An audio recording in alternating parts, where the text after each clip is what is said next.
नमस्कार दोस्तों, आप सबका मेरे इस YouTube चैनल मंच डॉक्टर देवेंद्र सेहरा शो पर स्वागत है।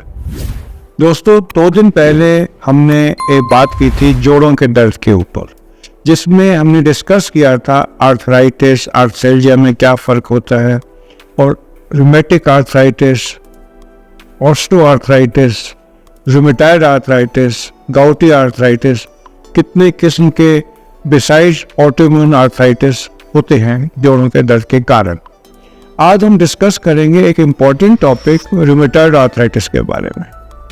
इससे पहले कि मैं इसके ऊपर डिस्कस करूं, मैं आप सबका थैंक्स बोलना चाहूँगा। 1 साल से भी कम टाइम हुआ है जब हमने ये चैनल शुरू किया था और हमारे साथ 1,500 से ज़्यादा सब्सक्राइबर जुड़ चुके हैं और हमारे ये सब्सक्राइबर्स की फैमिली बहुत तेज़ी से बढ़ रही है। इसमें ख़ास बात यह है कि ये जो चैनल है ये कोई एंटरटेनमेंट चैनल नहीं है। ऐसे चैनल में जिसमें केवल एजुकेशन की बात की जाती है, ये एक बहुत बड़ी अचीवमेंट है, एटलीस्ट मैं सोचता हूँ, और इस सब के लिए आप सबका शुक्रिया। और मैं कोशिश करूँगा कि मैं इस तरीके के एजुकेटिव जो वीडियोज़ है डालता रहा। तो अब बात करते हैं इस के ऊपर कि रूमेटॉइड आर्थराइटिस क्या होता है। आर्थराइटिस, जैसे हमने बात की थी, इन्फ्लेमेशन ऑफ जॉइंट्स को कहते हैं। आर्थ्रेल्जिया, जिसमें इन्फ्लेमेशन ना हो, केवल पेन हो, उसको कहते हैं। और रूमेटॉइड आर्थराइटिस एक बड़ा इम्पॉर्टेंट कारण होता है आर्थराइटिस का, जिसको कई लोग जनरली गठिया बाय रोग के नाम से भी जानते हैं। और ये जनरली मिडिल एज में या 60 साल के बाद होता है, चाहे कुछ अपवादों में छोड़कर जुवेनाइल रूमेटॉइड आर्थराइटिस भी होने लगा है और एल्डरली एज ग्रुप में भी होने लगा। ये एक ऑटो इम्यून प्रोसेस होता है। अब ऑटो इम्यून प्रोसेस किसको कहते हैं, इसके बारे में जिस तरीके से मैं आपको बात करूंगा, मेरे ख्याल से पहले किसी ने बात नहीं की होगी। दोस्तों, हमारा शरीर जो है ये एक खास किस्म के स्ट्रक्चर का बना हुआ है, जिसके अंदर कोई भी फॉरेन बॉडी आने की कोशिश करे तो हमारा बॉडी उससे लड़ती है और इस डिफेंस मैकेनिज्म को इम्यून सिस्टम कहते हैं। हमारे बॉडी में कोई भी बाहर से बैक्टीरिया आता है, जर्म आता है, वायरस आता है, ये सब चीज़ें छोड़ो, अगर एक कांटा भी चुभता है तो हमारी बॉडी उसको रिएक्ट करती है। और यही कारण है कि जब भी हम ऑर्गन ट्रांसप्लांट करना चाहते हैं, जनरली वो रिजेक्ट किया जाता है और हमें खास मेजर्स लेने पड़ते हैं। तो इस इम्यून सिस्टम को जो है हम एक defence mechanism of the body कहते हैं। आप इसको बड़े अच्छे तरीके से ऐसे समझेंगे कि एक परिवार है जिसे 5 सदस्य हैं और इसका इम्यून सिस्टम है जो उन्होंने एक डॉगी को रखा हुआ है, एक पेट डॉग को रखा हुआ है। वो पेट डॉग की अगर साइकोलॉजी समझेंगे तो वो अपने आप को इसका पूरा पार्ट समझता है और इन 5 सदस्यों के सिवा जैसे ही घर में कोई आता है, कोई मेहमान भी आता है, तो वो भौंकने लगता है और उनको अपने में एक्सेप्ट नहीं करता। इस डॉगी को आप इम्यून सिस्टम की तरह समझिए। लेकिन अगर किसी वजह से यह डॉग एबनॉर्मल हो जाए और घर के सदस्यों को ही काटना शुरू कर दे, तो हम इसको कहेंगे कि बॉडी का इम्यून सिस्टम खराब हो गया है, ऑटोइम्यून, यानी कि बॉडी अपने अगेंस्ट ही लड़ने लगी है। तो इसमें कई किस्म की बीमारियां आती हैं, जिनमें रूमेटॉइड आर्थराइटिस भी एक होता है। कुछ कारण जो अभी रिसर्च के अंदर है, ऐसा कुछ आता है कि बॉडी के मैकेनिज्म थोड़ा डिस्टर्ब हो जाता है और बॉडी अपने अगेंस्ट ही लड़ना शुरू कर देती है, प्रोटीन बनाती है। ये प्रोटीन कहाँ एक्ट करते हैं? जनरली ये साइनोवियल मेम्ब्रेन्स के ऊपर, जो जोड़ों के ऊपर, कार्टिलेज के ऊपर होती है, उन पर एक्ट करते हैं, जिससे साइनोवियल मेम्ब्रेन डिस्ट्रॉय होने लगती हैं, खराब होने लगती है, इन्फ्लेम होने लगती हैं। उससे धीरे धीरे कार्टिलेज खराब होती जाती है। लेकिन ये केवल जोड़ों की बीमारी नहीं होती, ये बात बड़े इंपॉर्टेंट है और समझनी चाहिए, क्योंकि रूमेटॉइड आर्थराइटिस हमारी बॉडी सिस्टम की बीमारी है। इसमें साइनोवियल मेम्ब्रेन जो जोड़ों में होती हैं वो प्रीडोमिनेटली इफेक्ट होती हैं, लेकिन यही डिफेक्ट हमारी ब्लड वेसल्स में आता है और वैस्कुलाइटिस होता है। हमारी आंखों में आ सकता है, हमारी स्किन में आता है और हमारे लंग्स में आता है, जिसको रूमेटॉइड लंग कहते हैं। खैर, वो बात दूर हो जाएगी। आज हम बात कर रहे थे रूमेटॉइड आर्थराइटिस की कि हमारे जोड़ों में क्या होता है। हमारे जोड़, जो हमारे हाथ के छोटे जोड़ हैं, सबसे छोटे जोड़ सबसे पहले ये इफेक्ट होते हैं। इसके बाद बड़े जोड़ों में भी जा सकता है और ये हमारे पाँव के जोड़ों में भी चला जाता है। और कई बार ये हमारी सर्वाइकल स्पाइन के अंदर भी ये रूमेटॉइड आर्थराइटिस के लक्षण जा सकते हैं। स्पेशली अगर ये अपर स्पाइन के अंदर जाएंगे तो मरीज को गर्दन में दर्द होता है और एक बड़ा सीरियस कंडीशन हो सकती है, क्योंकि कई बार ये डेथ का कारण बन जाती है। क्योंकि हमारे C1 और C2 में जो एरिया होता है वो सीधा ब्रेन के हमारे सांस लेने और हार्ट के सेंटर से रिलेटेड होता है। अगर यहाँ रूमेटॉइड आर्थराइटिस होगा और झटका लगेगा तो पेशेंट को जान का खतरा भी हो सकता है। ये बात समझने वाली है, इसलिए जानना चाहिए कि ये कितना सीरियस है।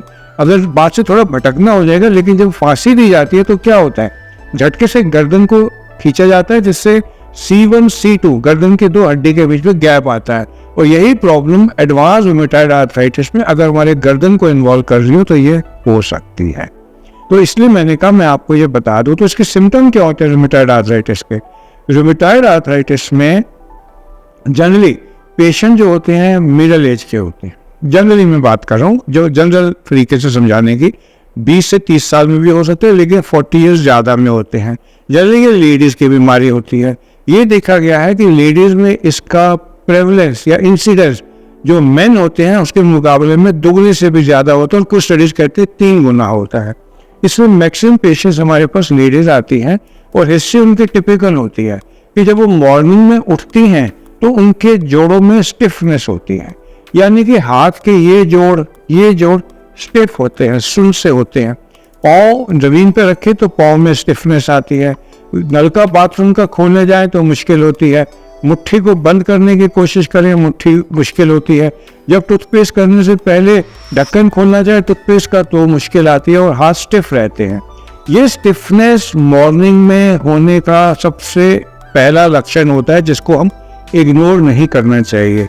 और इम्पॉर्टेंट बात यह है कि ये स्टिफनेस अगर डेली हो, लगातार हो, और 1-1.5 घंटे तक रहे, मोर देन 1 आवर तक रहे, और 6 हफ्ते तक रहे, तो ये एक बड़ा इम्पॉर्टेंट सिम्टम माना जाता है रूमेटॉइड आर्थराइटिस का। मैं दोबारा बोल दूं, अगर डेली सुबह स्टिफनेस हो, एटलीस्ट 1 घंटा परसिस्ट करें और 6 हफ्ते तक परसिस्ट करें, तो आप इसको क्लिनिकली रूमेटॉइड आर्थराइटिस की श्रेणी में ले सकते हैं। ये मैं इसलिए कह रहा हूँ कि कई बार जो रूमेटॉइड आर्थराइटिस के टेस्ट होते हैं वो नेगेटिव आ जाते हैं, तो उसको हम सीरो नेगेटिव रूमेटॉइड आर्थराइटिस कहते हैं। तो फिर सीरो पॉजिटिव रूमेटॉइड आर्थराइटिस क्या होता है?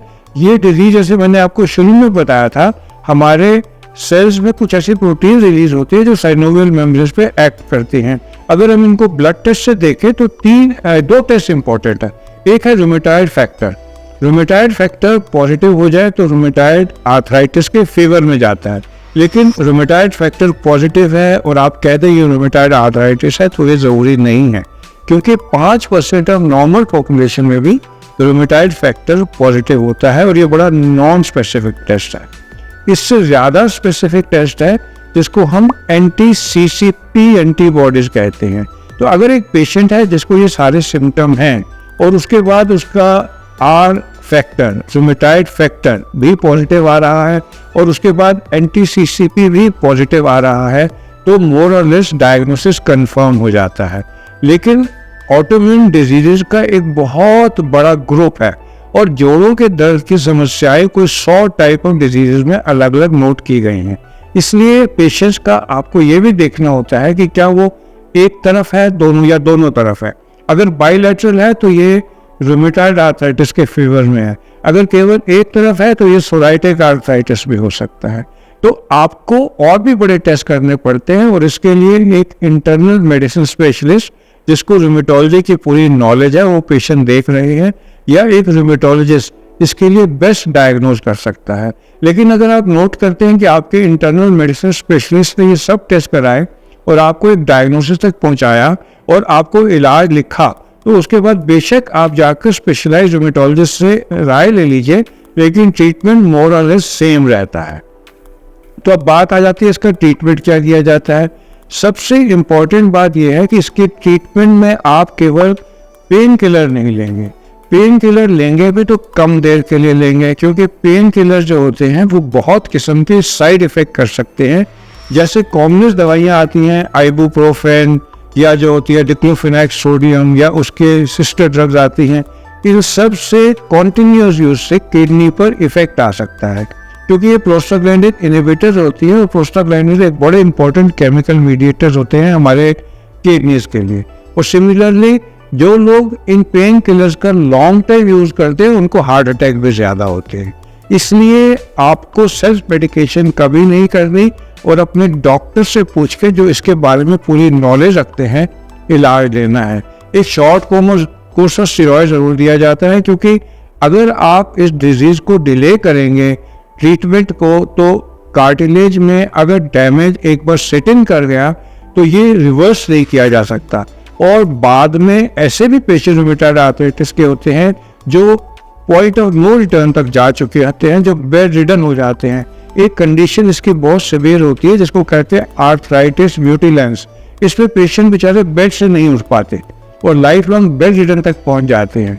मेरा ये आपको बताने का मकसद केवल ये है कि इस डिजीज को, अगर आपको जोड़ों में दर्द है, स्टिफनेस है, तो आप इसको इग्नोर ना करें, इमीडिएटली अपने डॉक्टर के पास जाकर इलाज लें, ताकि आपके इलाज में देरी ना हो जाए। तो अभी तक हम बात कर रहे थे, इनिशियली थोड़ा पेन किलर देंगे, स्टेरॉइड देंगे, उसके बाद डिजीज मॉडिफाइंग एजेंट्स यूज किए जाते हैं, जिसमें मिथोट्रेक्सेट होता है, HCQS होता है, सेलेरोपायरिन होता है, और एक और ड्रग है लेफ्लुनामाइड, जो बहुत कॉमनली यूज की जाती है, जिसके बारे में मैंने सोचा मैं आपसे जरूर बताऊंगा। आज से कोई 50, 60, 40 साल पहले हुआ था थैलिडोमाइड डिजास्टर। उसके अंदर प्रेग्नेंट लेडीज को वॉमिटिंग रोकने के लिए थैलिडोमाइड दी गई थी, जिससे जो बच्चे पैदा हुए थे उनके ना हाथ होते थे ना पैर होते थे, डिफॉर्म निकलते थे, और इसको हमारी मेडिकल साइंस में थैलिडोमाइड डिजास्टर कहा जाता है। उसके बाद प्रेगनेंसी में बहुत सोच समझ के दवाई दी जानी शुरू की, और पता लग गया कि प्रेगनेंसी में सब दवाई नहीं दी जा सकती। उसी दवाई की सिस्टर ड्रग है लेफ्लुनामाइड। तो लेफ्लुनामाइड पुरानी थैलिडोमाइड का एक सिस्टर ड्रग है, और ये ड्रग कभी भी कोई चाइल्ड बेयरिंग एज वाली लेडी को नहीं लेनी चाहिए जिसकी अपनी फैमिली पूरी कंप्लीट ना हुई हो। अगर लेनी भी है तो अपने रूमेटोलॉजिस्ट के स्ट्रिक्ट इंस्ट्रक्शन में लेनी चाहिए। और जनरली जो ये पेशेंट दवाई ले रहे होते हैं, इनका एज ज़्यादा होती है, इनकी उम्र जैसे 50-60 के ऊपर होती है, और इनकी नर्सिंग केयर में इनकी डॉटर या डॉटर इन लॉ दवाई देती हैं। तो लेफ्लुनामाइड जो है ये स्किन से भी एब्जॉर्ब होती है। तो मेरा वीडियो बनाने का एक मकसद ये भी था कि अगर कोई प्रेग्नेंट लेडी है तो लेफ्लुनामाइड जैसी दवाई को अपने एज एन अटेंडेंट अपनी मदर को, अपनी मदर इन लॉ को ना दे, क्योंकि ये दवाई अभी तक मालूम नहीं कि स्किन से एब्जॉर्ब होकर बच्चे पर पेट में कितना नुकसान करेगा, लेकिन चाइल्ड बेयरिंग लेडीज को इस दवाई को एज ए नर्सिंग केयर हाथ में लेकर देना मेरे पर्सनल विचार में उचित नहीं है, बिकॉज ये एक टेरेटोजेनिक ड्रग है जो अगर पेट में बच्चा हो उसमें एबनॉर्मलिटी ला सकती है। तो मैंने अभी तक आपको रूमेटॉइड आर्थराइटिस की जनरल बात बताई। इसके ट्रीटमेंट में मैंने आपको बताया कि क्या क्या हम इजीली कर सकते हैं, लेकिन आजकल नई दवाइयाँ आई हैं जिनको बायोलॉजिकल्स कहते हैं, जो हमारे सेल से बनती हैं, जो कि अल्टीमेटली डैमेजिंग जो प्रोटीन्स होती हैं उनको ये रोकती हैं। इसमें TNF अल्फा इसको इनहिबिट करने वाली दवाई आ गई है, IL-6 को इनहिबिट करने वाली दवाई आ गई है, जो बड़े वंडरफुल इफेक्ट लाती हैं और पेशेंट को बहुत फ़ायदा होता है। उनकी 2 ही 3 नेगेटिव बातें, एक वो एक्सपेंसिव बहुत हैं, और दूसरा इनको केवल रूमेटोलॉजिस्ट जो केवल रूमेटॉइड आर्थराइटिस से डील करते हैं वो देते हैं। इनकी क्या इंडिकेशंस हैं, कब देनी चाहिए, इसके बारे में आपके रूमेटोलॉजिस्ट आपको बेटर बता पाएंगे। तो आज के लिए बस इतना ही। अगर मेरे इस तरह के वीडियोस आपको सीखने को कुछ देते हैं तो मेरे चैनल को सब्सक्राइब कर लीजिए और इस वीडियो को लाइक कर लीजिए। आप सबका मेरे साथ जुड़ने के लिए धन्यवाद।